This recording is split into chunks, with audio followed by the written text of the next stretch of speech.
कैसे हो मित्रों? तो इस वीडियो में स्टार्ट करेंगे हम next part of alternating current. और मैंने जेईई की अपडेट्स और स्टडी मटेरियल प्रोवाइड करने के एक टेलीग्राम चैनल बना रखा है जिसका डिस्क्रिप्शन में आपको लिंक मिल जाएगा, तो उसको ज्वाइन करना मत भूलना।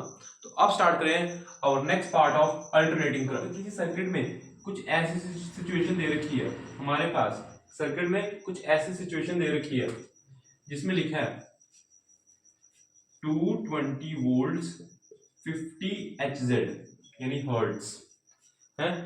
तो यहां पे हमारे पास ये आरएमएस वैल्यू दे रखी होती है हमेशा, V RMS equal to 220 volt. और यहां पे हमारे पास V नॉट होएगा क्या? अच्छा, V नॉट क्या होएगा? V RMS रूट टू, क्योंकि V RMS की वैल्यू थी V not by root two, तो रूट टू तो जाके ये बन जाएगा। तो यहाँ पे V नॉट की वैल्यू आ जाएगी 220 रूट टू। क्या आई बात समझ में? कंफ्यूज नहीं होना। यहाँ पे अब हमारे पास जो V की इक्वेशन बनेगी, अब हम उसको लिखेंगे 220 साइनोसाइडल। हमारे पास इक्वेशन बनेगी, साइनोसाइडल इक्वेशन बनेगी, साइन ओमेगा की वैल्यू है 50 टी। क्या बात समझ में आई? देख लो, किसी भी सिचुएशन में हमारे पास ऐसे हमने डील करना है, ठीक है। अब यहां पे हमारे पास वेक्टर वाले सवाल होते हैं इस चैप्टर में। V1 is equals to 10 sine omega T, V2 होता है 20 साइन ओमेगा टी माइनस 90। ये क्वेश्चन है, इसको वेक्टर से सॉल्व करेंगे। 30 साइन ओमेगा टी प्लस 45, ठीक है। यहां पे हमें V नेट निकालना है।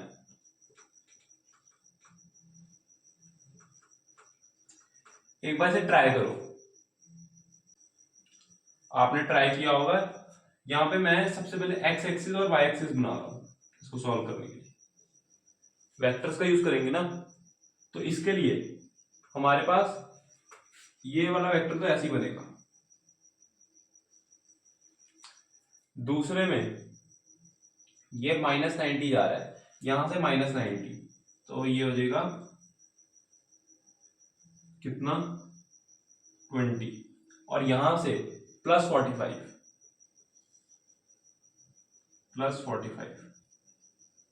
यानी, और इसका मैग्नीट्यूड है 30। ऐसे ये तो वेक्टर्स का सवाल बन गया। बस इसे सॉल्व करते हैं, या तो हम कंपोनेंट्स ले लेते हैं या फॉर्मूले का यूज कर लेते हैं। यहाँ पे मुझे कंपोनेंट्स लेना ज्यादा आसान लग रहा है, तो मैं उससे सॉल्व कर रहा हूं, ठीक है। तो यहाँ पे हो जाएगा, ये देखो, ये हमारे पास, इसका मैंने कंपोनेंट लिया, ये हो जाएगा 15 root two. 30 upon root two होता है, सॉल्व करेंगे 15 रूट टू आएगा, ठीक है। ये हो जाएगा 15 रूट टू, ये 10 साथ में है। और अब एक्स एक्सिस और वाई एक्सिस को अलग अलग हम एनालाइज करेंगे। एक्स एक्सिस के लिए हमारी वैल्यू है 10 plus 15 root two, 10 plus 15 root two. Y axis के लिए हमारी वैल्यू है 15 root two minus 20, 15 root two minus 20, अलग अलग डायरेक्शन है, ठीक है। तो यहां से v की वैल्यू आ रही है 10 plus 15 root to I cap 15 root two minus 20 J cap, ये आ रहा है। कोई अगर मैग्नीट्यूड निकालना चाहे तो वो ऐसा आएगा 10 प्लस 15 रूट टू का square plus 15 root two minus 20 का स्क्वायर, ठीक है। और इस हमारे पास यहां पे ये वाली चीज हमने लिखी है वेक्टर फॉर्म में और ये निकालना है इसका मैग्नीट्यूड।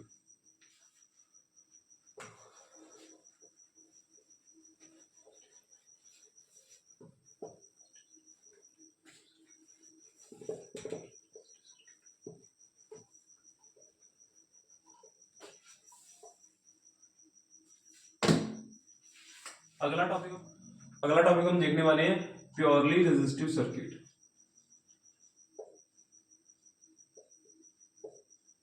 प्योरली रेजिस्टिव सर्किट जिसमें एक रेजिस्टेंस दे रखी होती है, साथ में एक एसी लगा रखा होता है। V is equal to V not sine omega T, ये R है, ठीक है। एक बार देख लो इसे, यहां पे हमारे पास V is equal to I R होता है, ओम्स लॉ सबको पता है, I होता है, यहाँ पे V भी RMS है, I भी RMS है, V अपॉन R। AC वाली चीजें ले रहे हैं ना, तो ये हो जाएगा V not sine omega T upon R। V not upon R हो गया हमारा I not sine omega T. ये आ गई हमारा आंसर, ये हमारा फॉर्मूला है। और यहाँ पे नोट करने वाली बात है, V not upon R is equals to I not है।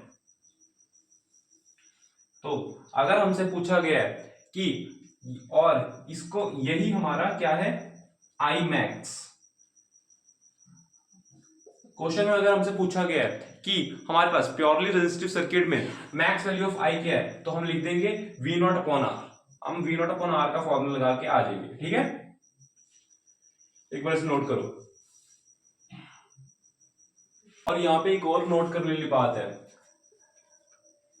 यहां पे फेज चेंज जीरो है, फेज चेंज जीरो है। क्यों? ये देखो ओमेगा टी में से कुछ माइनस या प्लस हो रहा है, हमारे पास यहाँ पे फेज चेंज जीरो है, ठीक है। ये एक नोट करने वाली बात है। अभी कईयों को फेज शायद समझ में ना आ रहा हो। अभी हम जब प्योरली रेजिस्टिव सर्किट के बाद प्योरली कैपेसिटिव और प्योरली इंडक्टिव सर्किट पढ़ेंगे तब चीज समझ में आएगी। एक बार इसे नोट कर लो पहले।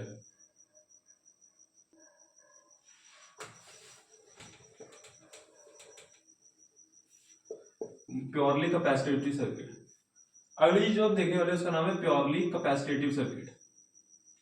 प्योरली कैपेसिटिव सर्किट, इसके अंदर हमारे पास क्या होता है, यहां पे हमारे पास एक कैपेसिटर होता है, साथ में एक एसी लगा होता है। यहाँ पे हमारे पास एक कैपेसिटर है, एक एसी लगा हुआ है। V is equal to V not sine omega T है, ये C है। अब ये बात तो सबको पता होगी, Q is equal to C V होता है, ये बात तो सबको पता होगी। पहली चीज ही कैपेसिटर में ये पढ़ते हैं। V हमारे पास यहाँ पे ये वाला है, तो ये लिख देंगे C V not sine omega T Q. यहां पे डिफरेंशिएट करते हैं with respect to time, differentiate with respect to time. ये क्या बनेगा, dq upon dt equal to I, और ये हो जाएगा सी वी नॉट, इंटीग्रेशन से बाहर, सॉरी डिफरेंशिएशन से बाहर आ जाएगा, ये आ जाएगा साइन ओमेगा टी की डिफरेंशिएशन क्या होती है, मैंने पूछा साइन ओमेगा टी की डिफरेंशिएशन क्या होती है, ये होती है cos ओमेगा टी, और साथ में ओमेगा टी की भी हमारे पास डिफरेंशिएशन होगी ओमेगा। क्या इतनी बात क्लियर है? तो आई आ गया C V not omega cos omega T, ठीक है। V not upon 1 omega C, ये मैं इसको यहां ले आया हूं नीचे। अब कॉस ओमेगा टी हमारे पास वी नॉट साइन में है, ये कॉस में अच्छा नहीं लग रहा, एक काम करिए इसे साइन में करने की कोशिश करते हैं, ठीक है। तो हमारे पास साइन में कन्वर्ट करने के लिए हम क्या करेंगे बताओ। ये पॉजिटिव भी रहना चाहिए, अच्छा ये भी चीज हमें देखनी है कि ये हमारे पास पॉजिटिव रहना चाहिए, ये हमारे पास पॉजिटिव रहना चाहिए। तो उसके लिए मैं करूंगा साइन ओमेगा टी प्लस 90, ठीक है, साइन ओमेगा टी प्लस 90। तो और यहां से आ जाएगा I equal to V not upon I equal to I not sine omega T plus 90 degree. क्या इतनी बात क्लियर है? और यहां से हमारे पास एक बढ़िया सा रिलेशन आ गया, I not equal to V not upon 1/ओमेगा सी, या कहो V not upon X C, और एक्स ये चीज इंपॉर्टेंट है, और एक्स ही यानी कि हमारा है 1/ओमेगा सी, और ये डबल ट्रिपल इंपॉर्टेंट है, ये डबल ट्रिपल इंपॉर्टेंट है, एक बार से नोट करो। और एक्स ही हमारा क्या होता है, ये होता है हमारा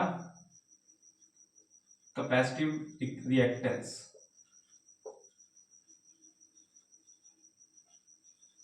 ये होता है हमारा कैपेसिटिव रिएक्टेंस, ठीक है। ये सारी चीजें इंपॉर्टेंट है। एक और चीज, अगर इसका ग्राफ देखो कैसे बनता है, अगर वी नॉट, वी हमारा इस तरफ है, तो आई हमारा कैसा है, आई से 90 डिग्री आगे है, ये हमारा आई है, तो इसका ग्राफ कुछ ऐसा बनता है, ठीक है। आई से 90 डिग्री फेज आगे है, हम ये कहेंगे, ठीक है। इसका फेज एंगल 90 डिग्री आगे है, ठीक है।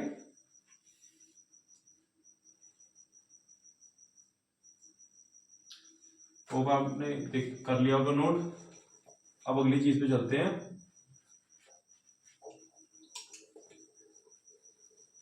जो कि है हमारा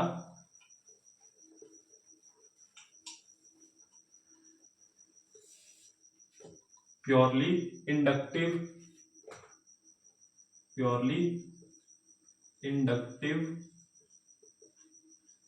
सर्किट। यहां पे हमारे पास एक इंडक्टर दे रखे हैं, ये एल है, V is equals to V not sine omega T. देखो हमने एक फॉर्मूला पढ़ा हुआ है, V is equals to L D I by D T, V यानी ईएमएफ यानी ये वोल्टेज ही, ये हो जाएगा डी आई हो जाएगा हमारा V by L D T, V है हमारा V not sine omega T, ये आ जाएगा sign omega T D T. Integration कर रहे हैं दोनों तरफ, आई आ जाएगा हमारा V naught L minus cos omega T. क्या मत क्लियर है? तो यहां से हमारे पास और एक ओमेगा भी नीचे आएगा, इंटीग्रेशन करने के बाद एक अंदर की डिफरेंशिएशन नीचे लिखी जाएगी। माइनस कॉस ओमेगा टी को साइन फॉर्म करना है और पॉजिटिव भी बनाना है, तो क्या करेंगे, यहां पे हमारे पास ये करने के लिए हम क्या करेंगे, ये लिख देंगे V not upon omega L minus के अंदर minus sine omega T minus 90 degree. देख लो, माइनस माइनस प्लस, ये हो जाएगा V not upon omega L sine omega T minus 90 degree. यहां पे हमारा ग्राफ कुछ ऐसा बनेगा, ये आई है, ये वी है, इसका फेज 90 डिग्री से पीछे है आई का, तो और यहां से हमारे पास आई नॉट आ गया, I equal to I not sine omega T minus 90 degree.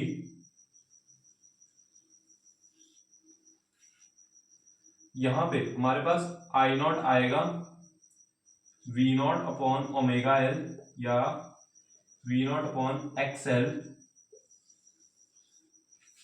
XL की वैल्यू है हमारे पास ओमेगा एल और एक्सएल है हमारा इंडक्टिव रिएक्टेंस।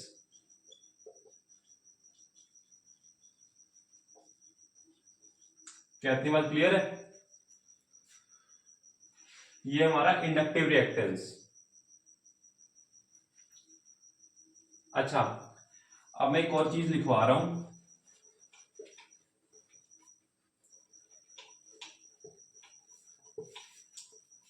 अब आपने फॉर्मूले सारे नोट कर लिए होंगे। अब हमारे पास ये एक छोटी चीज है, हमारे पास जो रेजिस्टिव सर्किट में, प्योरली रेजिस्टिव सर्किट में I and V are in same phase हम कहेंगे, ठीक है। हमारे पास कैपेसिटर वाले सर्किट में, यानी प्योरली कैपेसिटिव सर्किट में आई लीड्स बाय 90 डिग्री और इंडक्टिव सर्किट में आई लैग्स बाय 90 डिग्री। इक्वेशन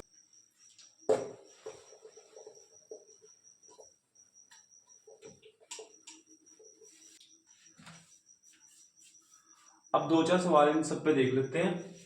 मान लो ये हमारे पास एक इंडक्टर लगा हुआ है, आरएलसी करने से पहले इस पे थोड़ा सवाल देख लेते हैं। ये आ जाएगा हमारे पास, ये 10H है, V की वैल्यू मान लो है 10 साइन 100t। हमारे पास यहां पे बताना है एक्सएल की वैल्यू, हमारे एक्सएल की वैल्यू वी नॉट बताओ, वी आर एम एस बताओ, आई आर एम एस बताओ, आई नॉट, आई मैक्स, सब कुछ बताना है, ठीक है। एक बार से ट्राई करो।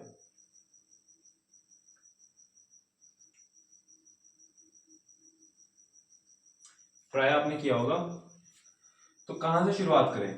तो सबसे पहले मैं लिख रहा हूं वी नॉट। वी नॉट तो हमारे पास डायरेक्ट ये वैल्यू है, कुछ सोचना ही नहीं, ठीक है। ये हमारे पास 10 है और वीआरएमएस, वीआरएमएस कैसे लिखा जाता है? वीआरएमएस होता है हमारा वी नॉट अपॉन रूट 2, यह आ जाएगा 10 अपॉन रूट 2 यानी 5 रूट 2, ठीक है। अब हमारे पास आई नॉट आएगा V not upon R, sorry V, ये रेजिस्टिव नहीं है, V not upon X L. XL निकालने के लिए मैं क्या करूंगा, एक्सएल आ जाएगा हमारा ओमेगा एल, ओमेगा की वैल्यू 100 है, 100 है, और यहां पे हमारे पास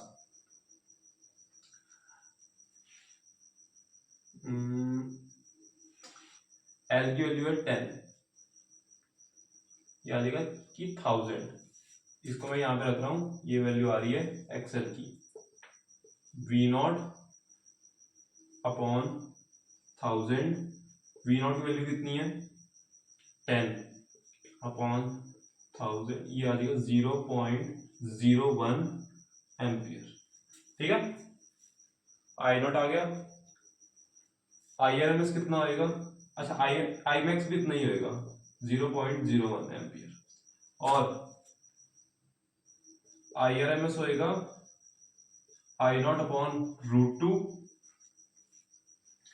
अच्छा ये कितना हो जाएगा आई नॉट अपॉन √2 0.01 अपॉन √2 एम्पियर, ये हो जाएगा। देखो, अच्छा मैं आई को साइन की फॉर्म में लिखना चाहूँ तो कैसे लिखूंगा, आई नॉट अपॉन आई नॉट कहा गया, एक मिनट, हाँ ये 0.01 साइन ओमेगा टी नहीं 100t, क्योंकि ओमेगा दे रखे है। अब इसमें फेज एंगल कैसा होता है, 90 डिग्री से कम होता है, या आ जाएगा 90 डिग्री, या लिखते हैं इसको π/2, π/2 ज्यादा सही रहेगा, बात एक ही है, कोई ज्यादा फर्क नहीं है। ठीक है, अब यहाँ पे एक बार एक कैपेसिटर वाले पे भी देख लेते हैं।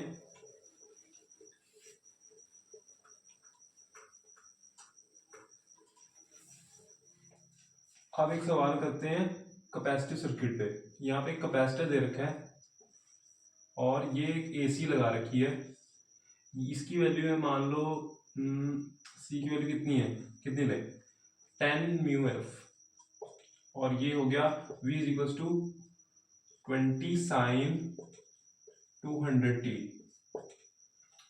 Find V not VRMS, I not IRMS और XC, और क्या निकाल सकते हैं,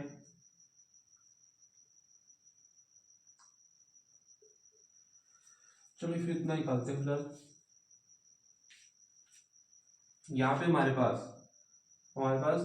और एक और चीज आई मैक्स, यहाँ पे हमारे पास सबसे पहले वी नॉट होएगा 20, वी नॉट अपॉन √2 होएगी वैल्यू VRMS की, वी नॉट अपॉन √2, ये आ जाएगी हमारे पास कितनी 20 अपॉन √2, 10 √2, और क्या निकाल सकते हैं I not V not upon XC आएगा हमारा 1 upon omega C, 1 upon omega C आएगा 1 अपॉन 200 इंटू 10, और यहाँ पे हमें म्यू एफ को कन्वर्ट करना पड़ेगा 1 अपॉन 200 इंटू 10 की पावर -6, ये आ जाएगा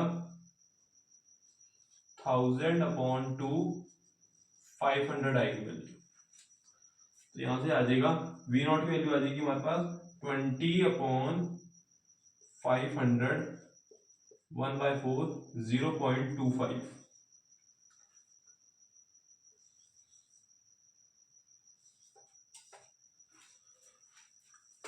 XC 500 है और आई नॉट 0.25 है, और यही हमारा आई मैक्स भी है। सब कुछ हमने शायद निकाल लिया, बस एक बार अब आई को लिख लेते हैं, ये आ जाएगा 0.25 sign omega T plus 90 degree 200, ठीक है, ये आएगी।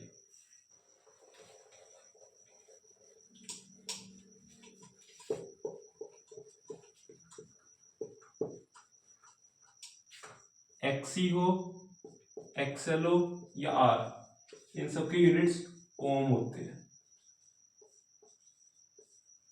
ठीक है, इन सब के यूनिट्स ओम होते हैं। अब यहाँ आप चल रहे हैं हम series RLC circuit, series RLC circuit. इसके अंदर क्या होता है, एक ही हमारे पास सर्किट में रेजिस्टेंस, कैपेसिटर, इंडक्टर तीनों लगे हुए हैं। किसके साथ, एक एसी के साथ। रेजिस्टेंस तो सेम फेज में होगा, कैपेसिटेंस लीड कर रहा होगा और ये लैग कर रहा होगा। आर, सी और L.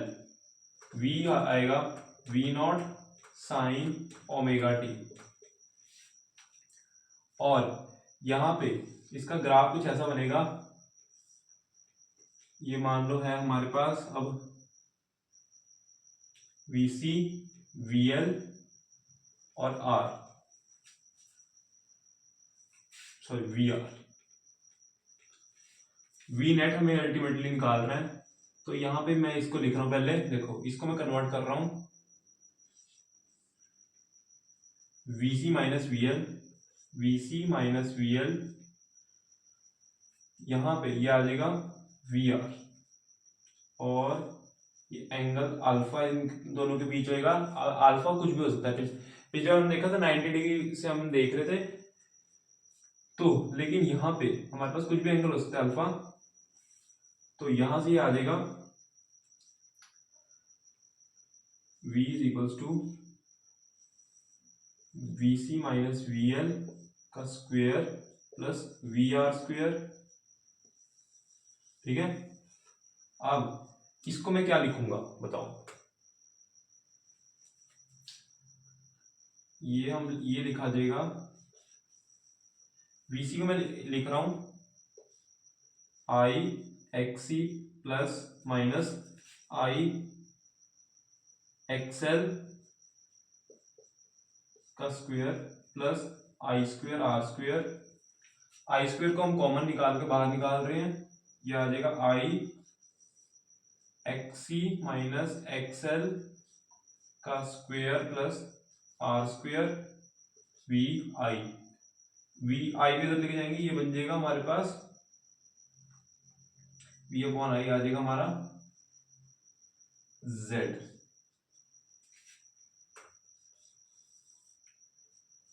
XC minus XL plus R square.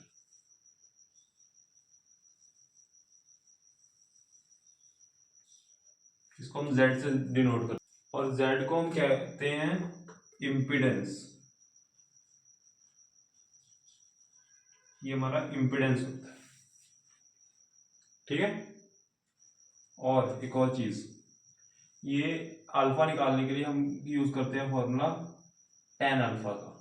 tan alpha equal to XC minus XL। वैसे इसके ऊपर मॉड लगता है क्योंकि इससे कोई फर्क नहीं पड़ता कि XC माइनस XL है, XL माइनस XC है। ये आ जाएगा R, इसका हम यूज करते हैं। देख, tan अल्फा इससे निकलता है। यहां पे हमारे पास ये आता है V not, V is equals to IZ। ये वाला फॉर्मूला बनता है ना। देखो, series RL circuit, series RL circuit,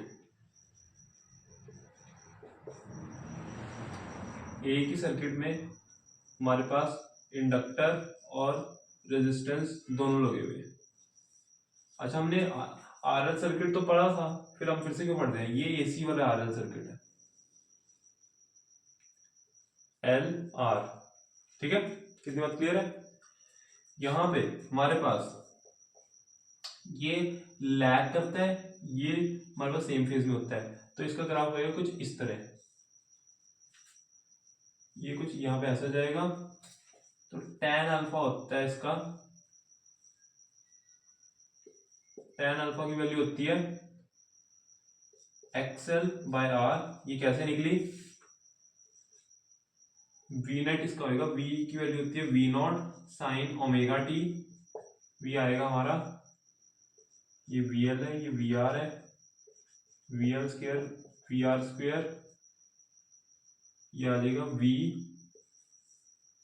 I, I बाहर आ गया, X L square X R square, ये हमारे पास आ गई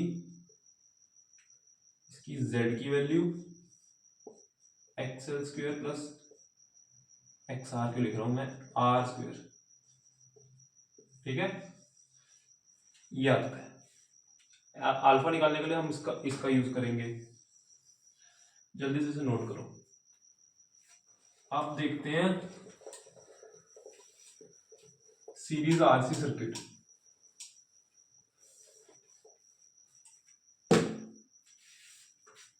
सीरीज आरसी सर्किट,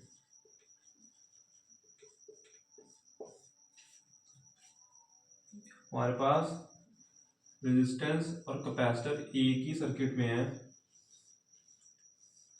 ये एसी है, V is equal to V not sine omega T, ये R ये C, तो यहां से ये हमारे पास ये सेम फेज में होगा, ये हमारे पास क्या करेगा, लीड करेगा, तो यहां से आ जाएगा, ये हमारे पास आ जाएगा V C V R, तो V की वैल्यू क्या होगी, देखो V की वैल्यू हो जाएगी V C square plus V R square, और ये बन जाएगा वी आई बाहर X C square plus R square, Z आ जाएगा X C square plus R square,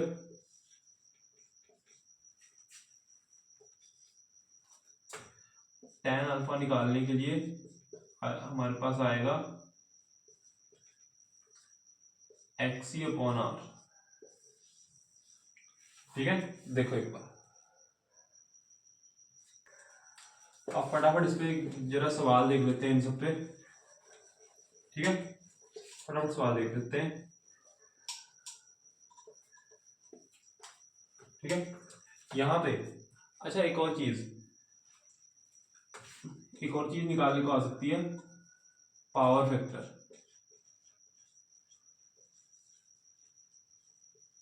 power factor हमारे पास क्या होता था, पावर फैक्टर हमारे पास होता है cos pf, cos alpha is equals to क्या, r बाय z, ये भी निकालने को आ सकता है। अल्फा निकलवाएंगे, r या z पूछ सकते हैं, या r या z बता के अल्फा निकलवा सकते हैं। अल्फा हमारे पास दे के z भी निकलवा सकते हैं, और ये दोनों दे के हमारे पास अल्फा भी निकलवा सकते हैं, कुछ भी कर सकते हैं। बस ये एक बार फॉर्मूला याद रखो। ठीक है, अब क्वेश्चन देखते हैं। अब यहाँ पे हमारे पास एक और क्वेश्चन है, देखो इसमें हमारे पास इंडक्टर और आर लगा है, ये हमारे पास एक एलआर सर्किट है, यहाँ पे एक एसी लगी है। ठीक है, हम यहाँ पे इसकी वैल्यू मान लेते हैं 10 साइन 100t, और इसकी वैल्यू हम मान लेते हैं कितनी, 2h, और ये मान लेते हैं 4 ohms। फाइंड क्या क्या निकालना है, अच्छा V नॉट बताओ, और I नॉट बताओ, और क्या बता सकते हैं, PF पावर फैक्टर बताना है, I मैक्स बताना है। ठीक है, यहां पे हमें Z बताना है। ठीक है, अब फिलहाल इतनी चीजें देखते हैं।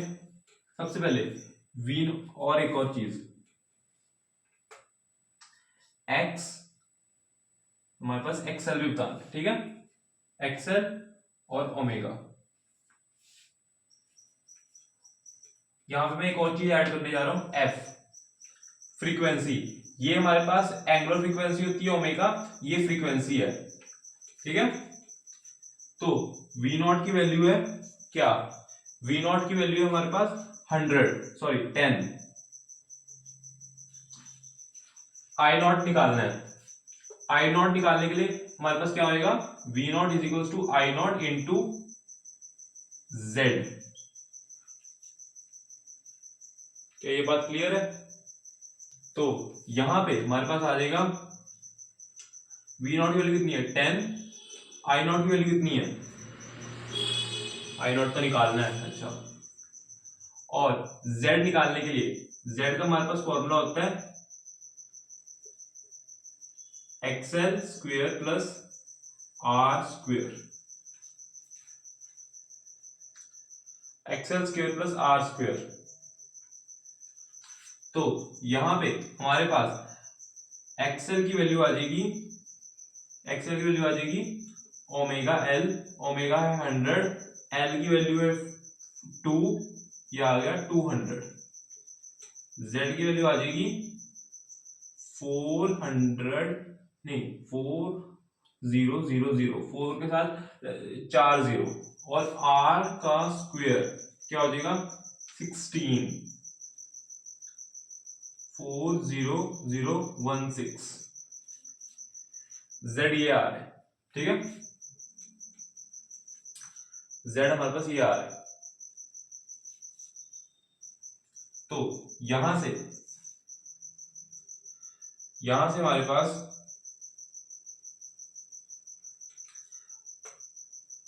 हमारे पास वैल्यू आ जाएगी आई नॉट की क्या, अच्छा मैं यहां से एक चीज कर सकता हूं, एक काम करता हूं, मैं यहां से 4 को कॉमन निकाल रहा हूं, तो ये बाहर जाकर 2 हो जाएगा, अब ये रह जाएगा 10004, कोई खास फर्क नहीं वैसे नहीं आया, लेकिन चलो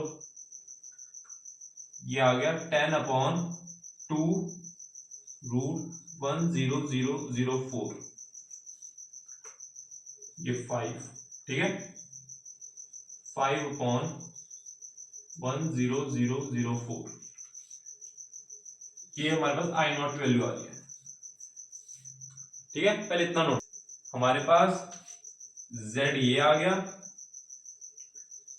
एक्सएल हमारे पास ये आ गया, देखो टिक कर देते हैं क्या क्या चीजें निकल गई हैं, वी नॉट निकल गया, और क्या क्या निकल गया, एक्सएल भी निकल गया, z निकल गया, आई नॉट निकल गया, क्या क्या बचा, अच्छा ये भी, ये आई मैक्स ही है, आई नॉट ही आई मैक्स होता है, तो ये भी निकल गया, बचा ओमेगा, ओमेगा भी निकल गया, ओमेगा 100 है, ठीक है। अच्छा ओमेगा का ये फॉर्मूला होता है omega is equal to 2πf, तो f की वैल्यू आ जाएगी 100/2π, ये आ जाएगी 50/π, पाई की वैल्यू डाल देना, ठीक है, पाई की वैल्यू डाल देना, ये सेकंड इनवर्स होता है, ठीक है। तो हमारे पास ये भी निकल गया, ये भी निकल गया, क्या बचा, पावर फैक्टर, सिर्फ पावर फैक्टर बचा है, तो इसको भी निकाल देते हैं फटाफट, जगह नहीं बची, एक मिनट, हाँ यही निकाल देता हूं, पावर फैक्टर ये होता है हमारे पास r/z, r की वैल्यू क्या है 4, और z क्या है, z किधर गया, ये रहा, ये ऊपर चला जाएगा 1004,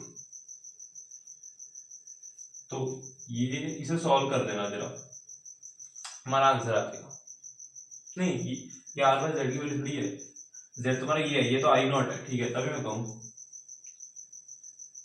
ये आ जाएगा हमारे पास कितना 4/2 ये आ जाएगा 2/1004, एक बार इसे नोट करो, मैंने सारी चीजें निकाल दी हैं। हम यहाँ पे देखो, आप कहीं कह रहे होंगे कि इतनी मुश्किल कैलकुलेशन करेंगे कैसे वहां पे, देखो एग्जैक्ट कैलकुलेशन तो देखो हम कैलकुलेटर या जो हमारे पास नॉर्मल वेज होती है कैलकुलेशंस की, हमारे पास जो हम छोटी क्लास में पढ़ते थे, रूट निकालने का तरीका, लॉन्ग डिवीजन वगैरह, एग्जैक्ट तो उसी से निकाला जा सकता है, लेकिन हम बैठेंगे जेई के एग्जाम में, तो हमें थोड़ी स्मार्ट ट्रिक्स का यूज करना पड़ेगा।